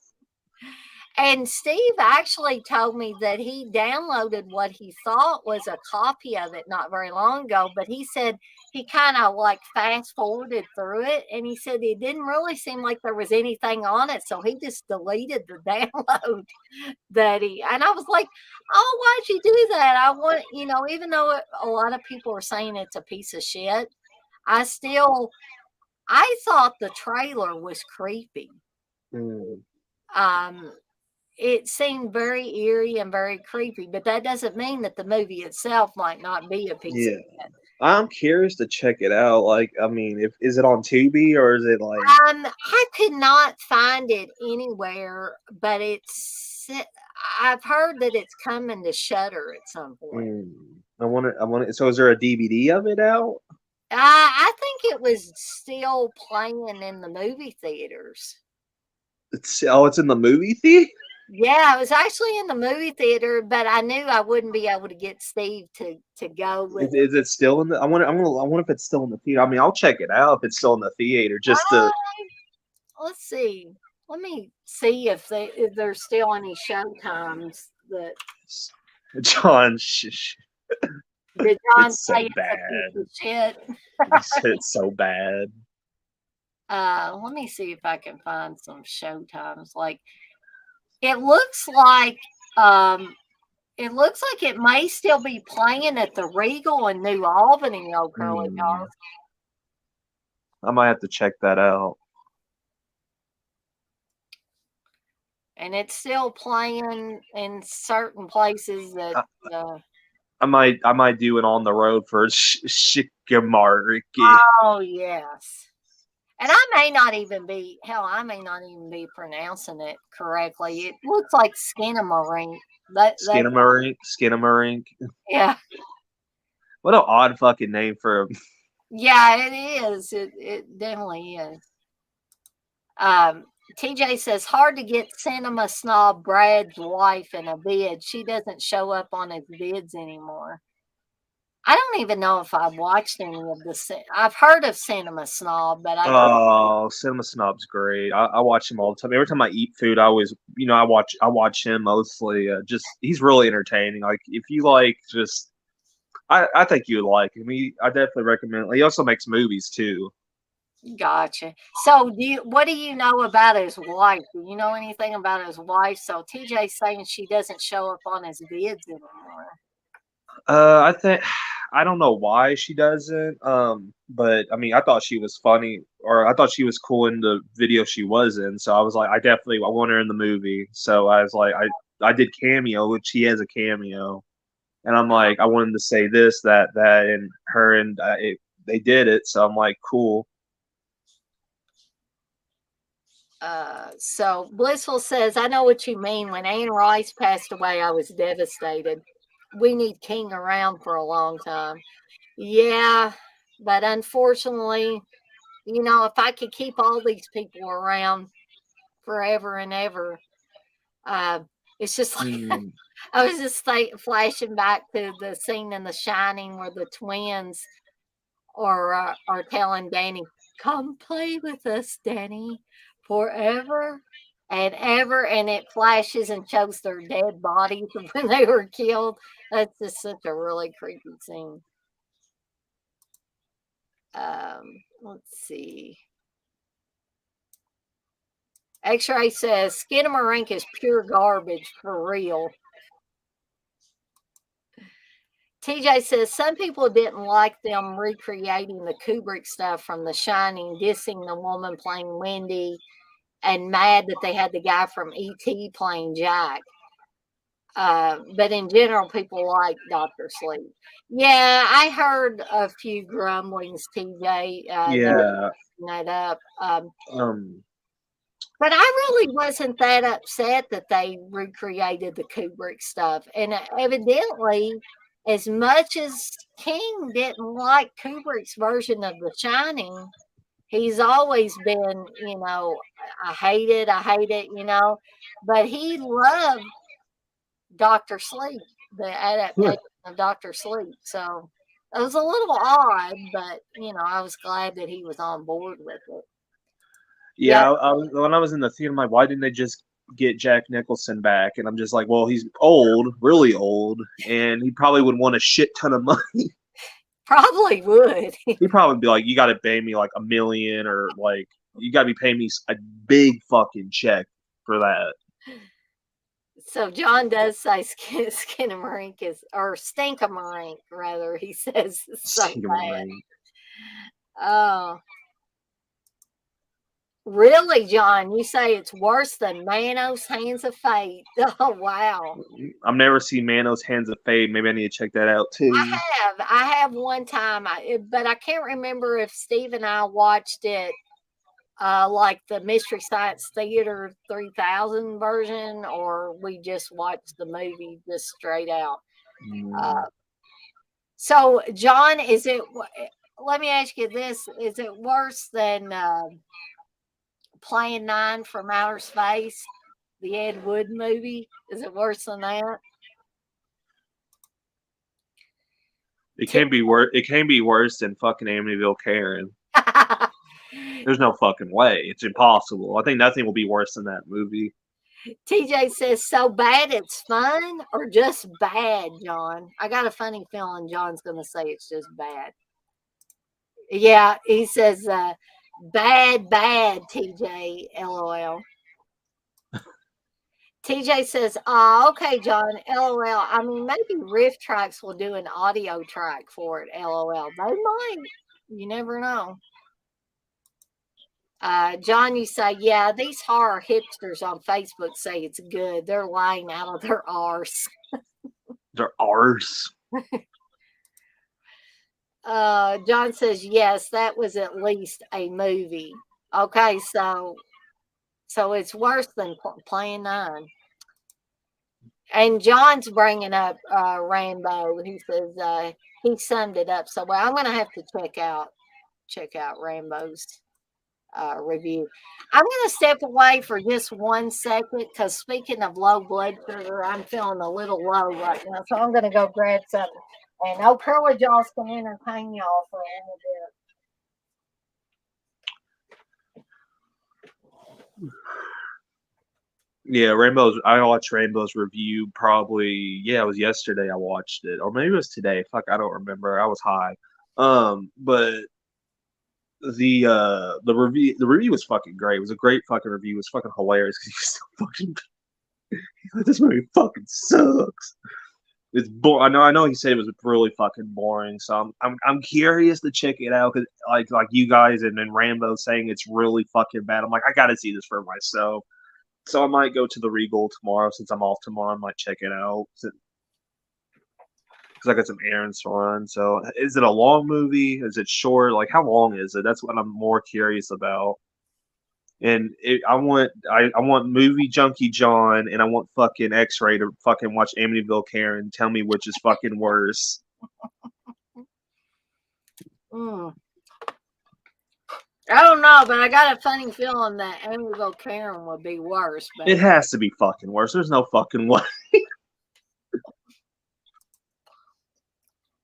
Is it supposed? So is Skinamarink? Is it supposed to be like a found footage movie or like? Cause I thought somebody was comparing it to Blair Witch, or is it supposed to be like Blair Witch or something? I watched the trailer and I read a little like plot synopsis for Uh it. huh. And it said basically that these two kids wake up and find out that their house, all the doors have disappeared Hmm. and their father is missing. Hmm. So that's kind of the basic plot synopsis I got for You know what? I'm gonna watch the trailer real quick. I gotta check this out. it. See what Amityville. Yeah, movie junkie John. You can do a review for Amityville Karen. There you go. There you go, buddy. If you want to torture yourself, watch that piece of shit. Oh, wow. I've tortured myself enough, I think, over the years. I mean, like I think like what like I know you say Evil Dead was the probably you say Evil Dead's probably the worst movie you saw in theaters, right? The Evil Dead remake, Yeah, probably, yeah, for me. I think mine would be the Child's Play remake. There's not been a movie since seeing every movie I've seen in theaters has been pretty either okay or but that Child's I was pissed off watch. I actually sat up in my chair. I was like, what the fuck was that? People were laughing their asses off because they like that guy's pissed. I mean, it was just a fucking terrible fucking movie. Like it's like I mean, they Yeah. ruined Chucky. The voice was terrible. Oh, Mark Hamill is being an amazing voice actor with Joker, and they make him sound like a fucking just terrible. yeah, it didn't even sound like Mark Hamill to me, really. It didn't. I'm like, who the fuck is that? And I'm like, and then the fucking I think it just they lied. I don't think it was Mark Hamill. I think they said it was Mark Hamill and they got somebody else. they wouldn't shock me honestly. Like I mean, there was nothing really memorable about the movie. It's really forgettable. It's like they made Chucky annoying or Hmm. Buddy or what is he? They call he was Chucky in the fucking And movie, but what the hell was the thing with a kid that old? Why would he want a doll? What yeah, that didn't make wrong sense. with Like this kid? yeah, like no fucking kid would want that. I mean, unless they're into like collecting those, but that they didn't make him sound to be like that. No memorable kills. And then Chucky choking the cat that pissed me off. Yeah. I'm And just Steve like, always tells me, I'm like that about any, even if it's fake harm that comes to yeah, an animal, whether it's a dog, a cat, a mm, guinea pig, or whatever, I just don't like it, and I find I'm the same way. I'm the same way, and that pissed me off. I was like, I didn't like that. I didn't like the way Chucky looked. Um, I mean, there's nothing good. I honestly would say that's a 0 out of 10 star movie. I would agree with you all the way. Like, and look, it never got a sequel. Right. And I think it will never get a sequel because the Child's Play series is pretty much like amazing. Have you watched the series yet? Yes, I do Did you? like the series. I do. I'm enjoying it. I had to miss a few episodes, but I tried Hmm. to catch it when Steve actually will sit down and watch it. So TJ's asking, how is Megan? Rainbow did a rant, which I'm guessing means he hated it. LOL, I didn't watch his RVW because I want to see it. Um, I liked Megan. I have not checked out Megan yet. I'm actually might do a double feature. I might watch Megan tomorrow and that Skin of Maruk or whatever the fuck it's called. Skinamarink, Stinkamarink, as John said. Stingamarine. Um, but I don't want to give too much away because TJ hasn't seen it. Oh, Curly Jaws hasn't seen it. I want to check it. I just don't have. I think I might. I'm definitely gonna try and check it out tomorrow because I've been wanting to watch it and they're already. Did you hear they're making a sequel to it already? I don't think I heard that, but whenever Steve and I sat down and watched Megan, Hmm. I won't give away the ending, but it kind of left it open for a sequel.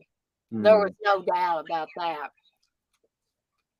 But I did think I watched because old Curly Jaw sent me the trailer for Megan, and I watched it. And honestly, I thought that the trailer made it seem hokey, like Hmm. it was going to be a hokey movie. But then when I actually watched the movie, I didn't feel like it was a hokey movie. I thought it was a decent one.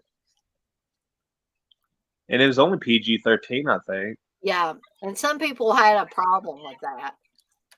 I mean, I usually do, but if the movie can make it work, then I'm okay with. Like, I hope, like when I do watch Megan, I hope they release like an unrated cut Hmm. or something. I feel like that'd be like a smart move to do. Um, but I mean, I'm just excited that it did well and it's getting a sequel because I love killer doll movies. If they're like I love the Child's Play movies. There's one I know Wes wants me to check out, Dolly Dearest. I want to check out. Um, Um, yeah, I'd love to hear what you think about Dolly Dearest, oh Curly but Jaw. and in that Killer Pinocchio movie, I thought it was good. I know a lot of people I think didn't like that one. I thought it was, I liked it. But any killer doll movies, like like Possession of a Doll, or if the AI, if it's done right, not Child's Play remake. Um, like I'm hoping Megan's. I hope I love Megan. I think I will just from the trailer alone because I got really hyped from the trailer. Yeah. I was. I'll say I was pleasantly surprised by the movie. I could see myself waiting a little while and then watching it again. So TJ says even Aubrey Plaza couldn't save that remake, oh Curly.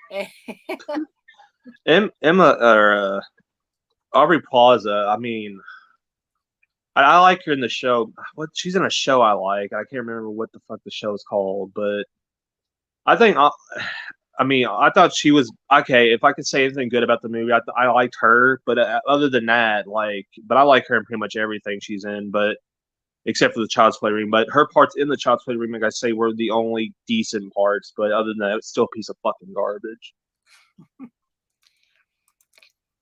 John says Megan I liked a lot. It's better than I expected. I think you and I, John, are the same on that because yeah, I was wary of it a little bit because of the things in the trailer, and two because it was PG-13. But it proved me wrong. John says horrible marketing and trailer. John says then focusing on the pop and locking and stuff in the trailers was so misleading because it's a really solid movie. It's marketed like it's a TikTok video. Yeah, John, I hadn't thought of that, but yeah, you are exactly right about that.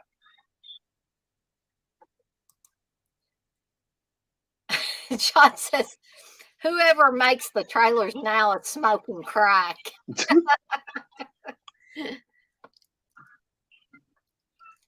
I think they have lost the ability, whoever is making these trailers, in a lot of cases, has lost the ability to make a good trailer. I mean, I just watched the trailer for Skinamarink. It didn't. I mean, it didn't really show a whole lot. It was, Mm, but I mean, it looked like they put it through a filter. Um, yeah. I mean, I'll check it out, but I mean, the trailer didn't really do much. Um, TJ says Plaza is in a pretty good rom com, Life After Beth. I liked a lot from 2014. I think I've heard of that one, but I don't think I've seen it.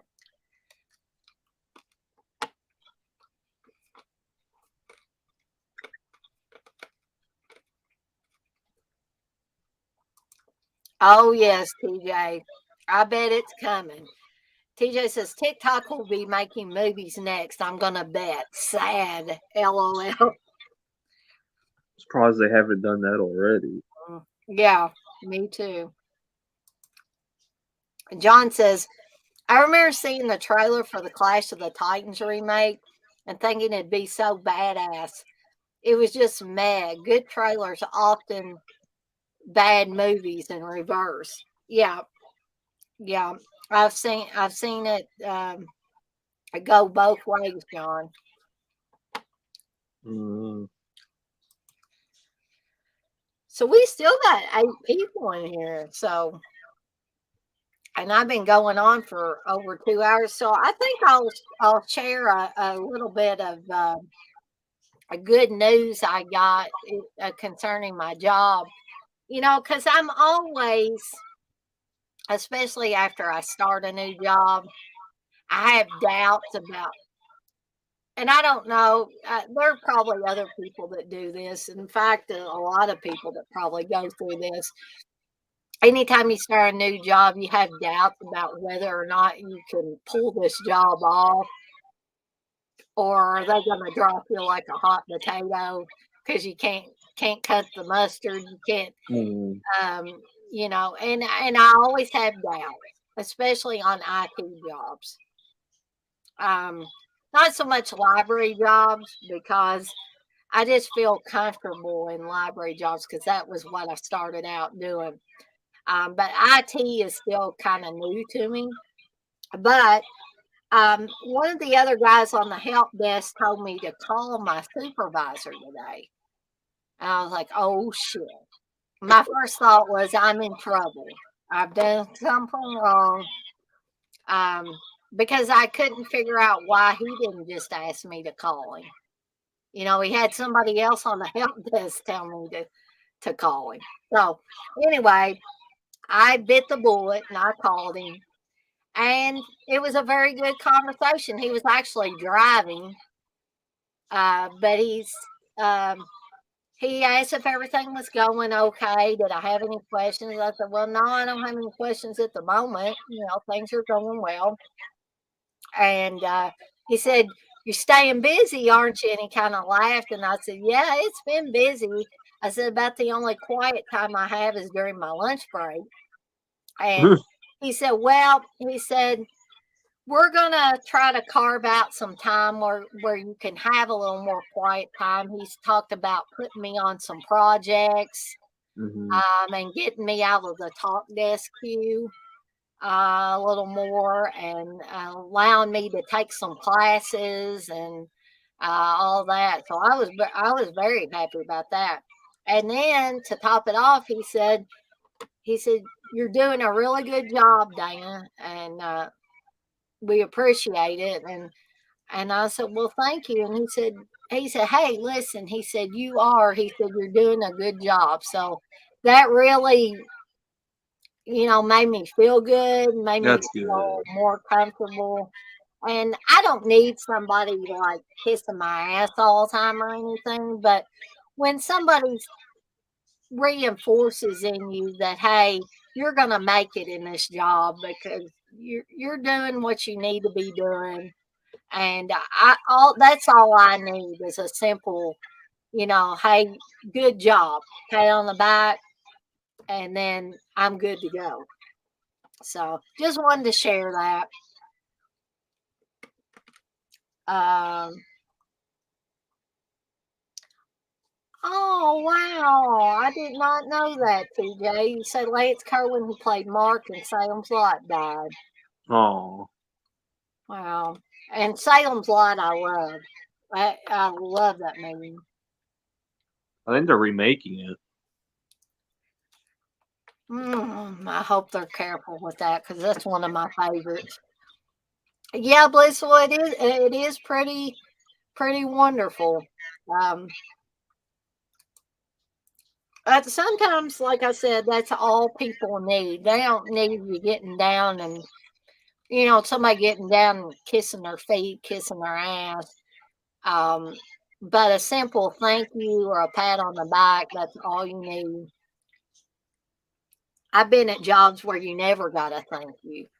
My job before this one, I just never felt like I fit in with that one.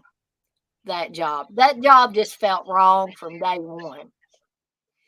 And this job, I'm starting to get into my comfort zone and Right. getting in there, getting my hands dirty, just taking each call or ticket or whatever as it comes.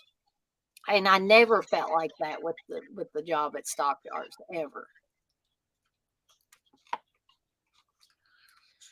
So, well, guys, it's been fun. And I've been, or me and old Curly Jaws have been on here together for like all of it combined for a little over 2 hours.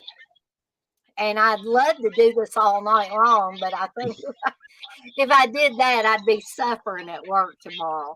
And there's a few things I got to do, but I will give you guys a couple of minutes in case there are any um, questions you want to ask real quick of me or old Curly Jaws. Jay's out. Thanks for stopping by, Jay. I appreciate it.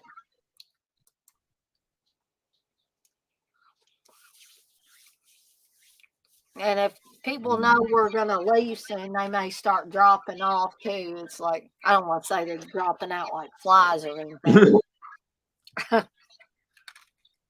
But I ate that little, I still had some peppermint bark left over from Christmas that was still good.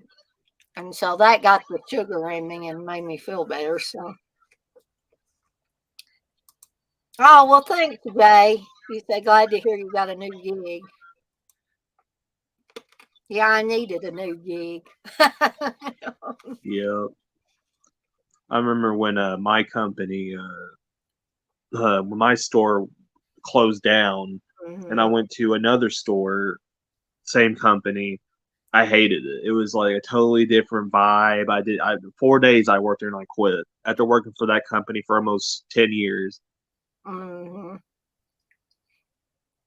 But you got a job you like now, right? Yeah, I'm happy where I'm at. I definitely like it where I'm at right now currently. TJ says, bye, y'all. Everyone should watch Garrett's room tour. I'm about to watch that here in a second, actually. I actually need to watch. I like Garrett's videos. I just don't. I like a lot of people's videos. I just don't. It seems like I just don't have the time to watch all of them that I would like to. Right. I mean, I guess I could retire from working and just sit around and watch YouTube videos all the time, but I think Steve would kill me if I did that. Uh, good night, Blissful. You said good night, Dana. This was a fun live. Thank you. Well, you're very Oh welcome. yeah. And she also says good night, everyone. So I guess with that being said, guys, it is now 10:11 my time.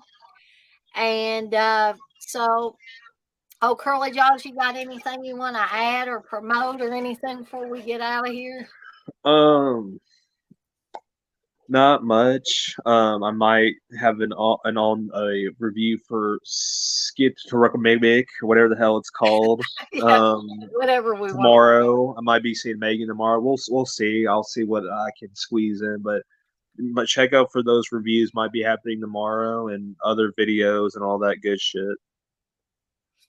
Okay, and I did want to remind everybody.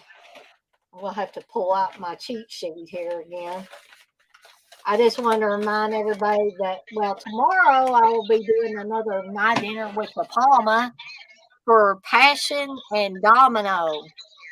And I've not seen either one of those films, so this will be a fresh new couple of De Palma movies. Um, and then probably I will take Friday off as I usually do from doing live streams.